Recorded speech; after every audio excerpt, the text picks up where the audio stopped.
Why's the little dog barking? Where be the big dog?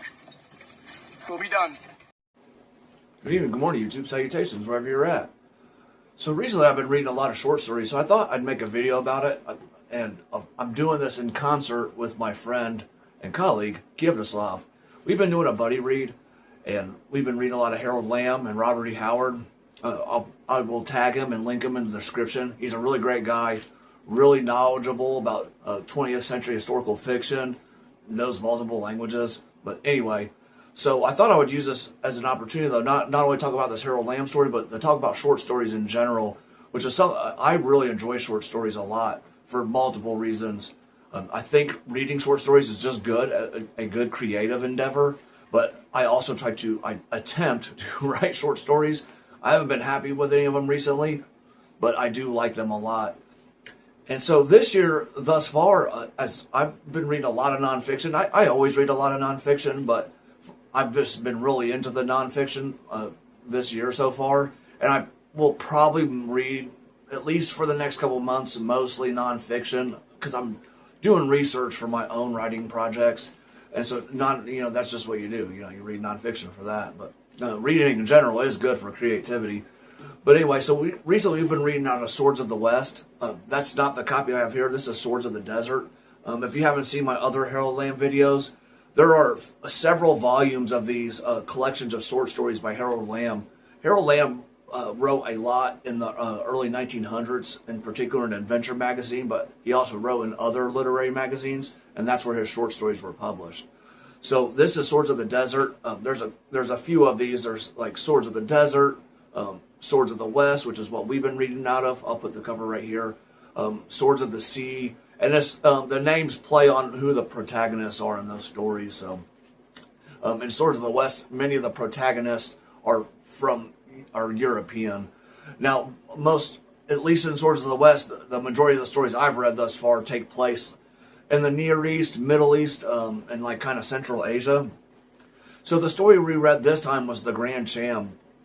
So the Grand Cham there's two kind of long stories in Swords of the West. The Grand Cham is over 100 pages, so it's about novella length. I want to say it's 8 or 9 chapters, maybe 10, but it's definitely at least 8.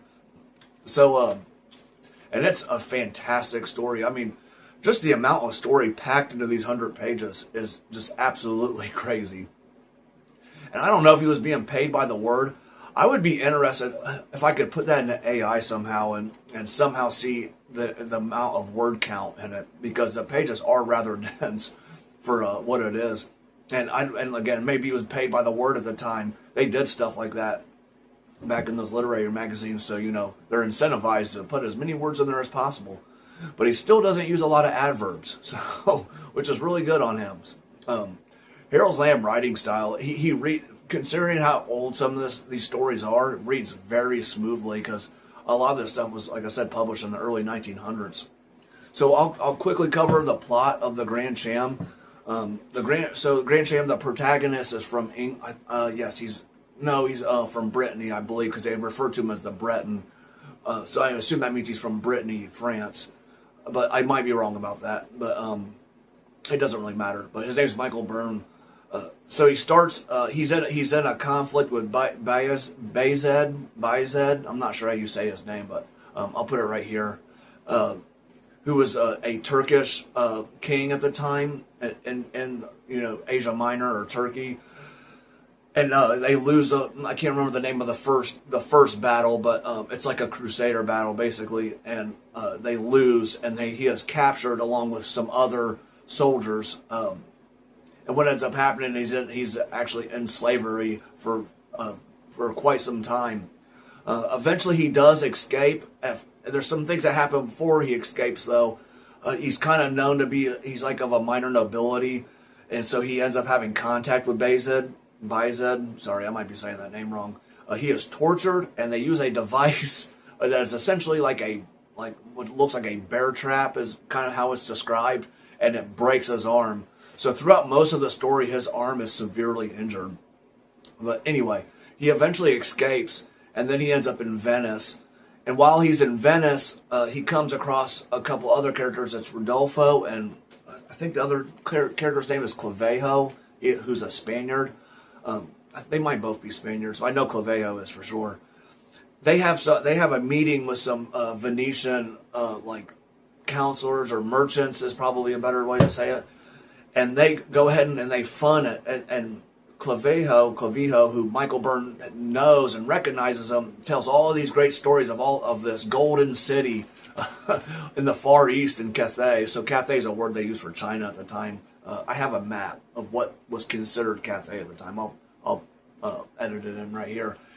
So it's very similar to Tales of El Dorado, if you're familiar with the conquistadors, any of that history in South America. So he tells these big, huge stories, and they end up, like I said, contracting him and funding a venture into this area, which is incredibly hostile towards Europeans, and they really don't like Venetian or Genoese merchants, and probably other merchants too. So he ends up talking his way into into getting them this, to be funded for this this venture. And Rodolfo, who's another antagonist of the story, has his own motives, and some things happen on the way there. It appears that Rodolfo set up like a fake pirate attack and all kinds of stuff before they get there. The story is incredibly fast-paced, moving, and reads, like I said, it reads really smoothly and it reads great. So basically, once they're there, though, doing this, looking for the city of gold or whatever, it doesn't go well. Rodolfo is purposely, sabotages it because his plan the whole time is to take the Venetians' money. There's another merchant there. Can't remember his name. I think it's Saranzi or Saranzi, and he's there the whole time. So of course, anytime something happens with the money or the gold, he feels it, right?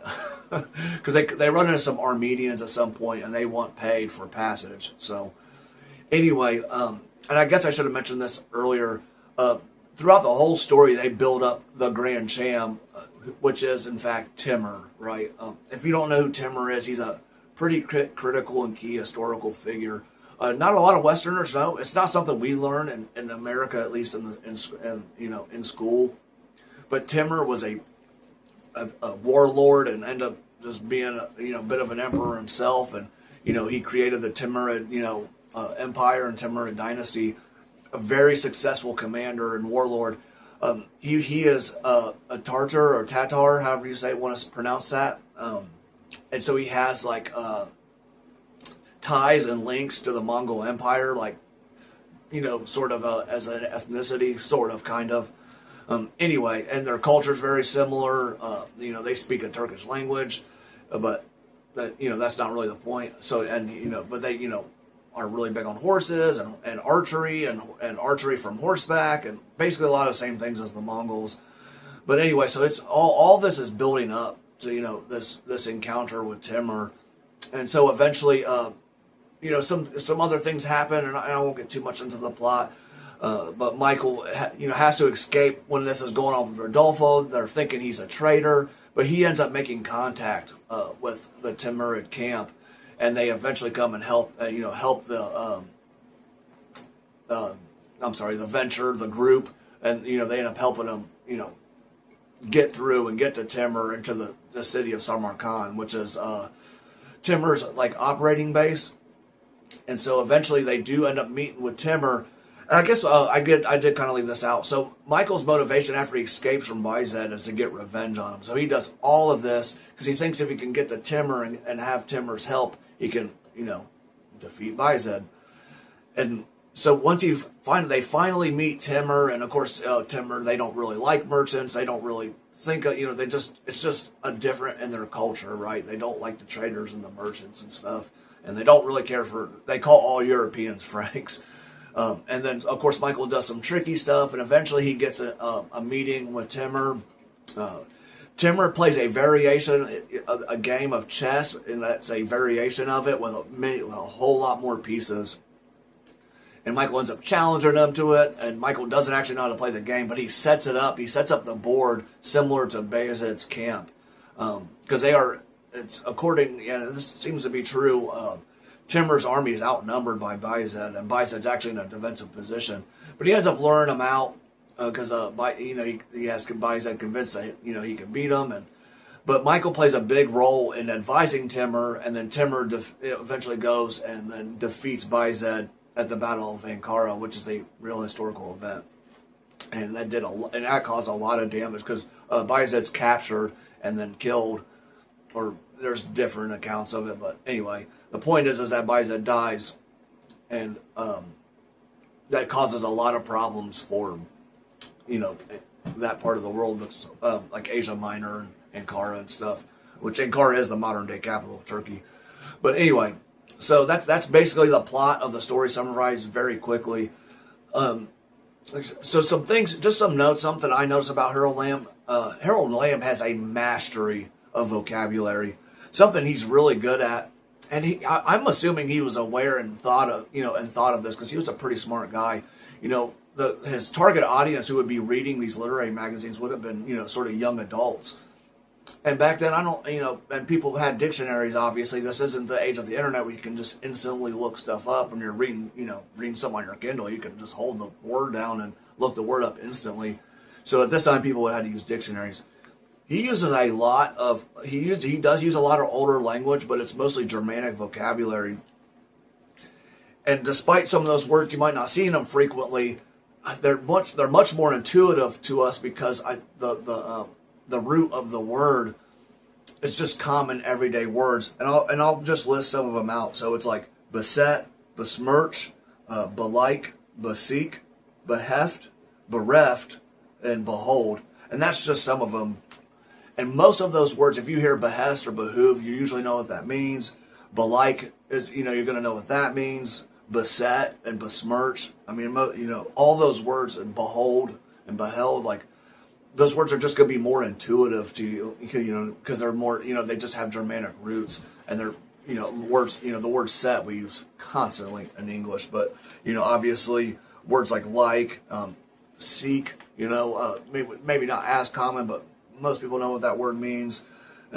Anyways, and besmirch, Anyway, the point is, it's just really interesting, and I wonder, I'd be interested to know if that was a conscious decision of his. Whether it was or what was it, whether he did it on purpose or not, doesn't really matter. The point is, he's very good at it. So, at least to me, I felt like it was very intuitive. And just while we're on the language thing, I actually meant to mention this in my last video about Harold Lamb, but something else he does is he uses like hither, tither, and whither, and then which of course also uses hence, thence, and whence, which are locative adverbs that I wish more authors used, but it's just interesting that he uses those. And of course, he uses yon and yonder too. And if you happen to not know what yonder means, it translates to over there. So, and it just always pleases me to see when an author uses those words. So, I thought this story was absolutely fantastic. I really do. It's amazing. That's, like I said, it's roughly just a little over 100 pages. How much story he packs into this. And like I said, it is rather dense. Like, there aren't just pages flying from a bunch of dialogue, especially in a lot of modern day books. You'll get just pages and pages of dialogue with lots of spaces. So those pages will move very quickly. But no, this isn't that. So they are rather dense. There's a lot of description. You really get the feel of what the surroundings are, what it's like to be in that sort of desert steppe area. I think they call it the Gate of Shadows. I might be wrong about that. I wish I'd have written that down.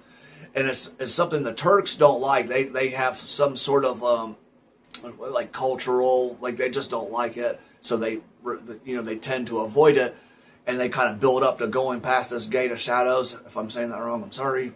And it has to do with the Turks losing some battle there, and so now they have just identify as a place to not go. So, anyway.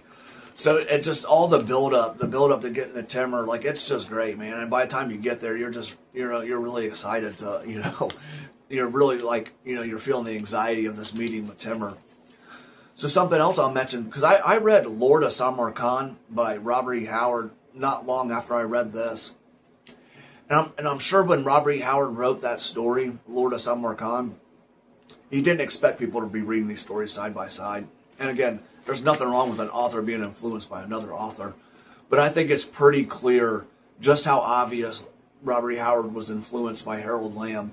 Lord of Samarkand, obviously Samarkand is the city and base of operations for Timur. That story is also about that Lord of Samarkand by Robert E. Howard is also about Timur. Like it leads and builds up to a meeting and confrontation with Timur. Robert E. Howard uses a lot of the same vocabulary as Harold Lamb. His style is a little bit different. He writes violence a little more vividly and it's a little more visceral. That isn't to say there isn't action in Harold Lamb's story, because there is, and he's very good at it. He's very good at describing swords. He's very good at describing locations. Whereas I might give the edge to Robert E. Howard on kind of describing fighting and violence and stuff, but they're both good in their own ways. And I don't think Robert E. Howard had the mastery of the English language the way of Harold Lamb did.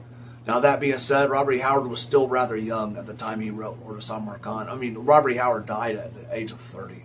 So, who knows what kind of writer he would have been past that, because a lot of his, like I said, this Lord of Samarkand by Robert E. Howard is absolutely excellent. I would give that a 9.5 out of 10, and I'd give Harold Lamb's Grand Cham, I'd say it is slightly better. I think Grand Cham is a little bit better. And it's for different reasons. So maybe I'd give Lord of Samarkand like a 9.2 out of 10. And I'd give the Grand Cham like a 9.6 out of 10. They're close. Both are fantastic. Like I said, I'll give a slight edge to the Grand Cham by Harold Lamb, because I think he knew the history better. These are excellently researched. There is no, as far as I could tell from what I read, and I'm not an expert on it, but I do know quite a bit of Timurid history. At least I know of Timur, and a lot of the stuff he went through. All the stuff was pretty accurate.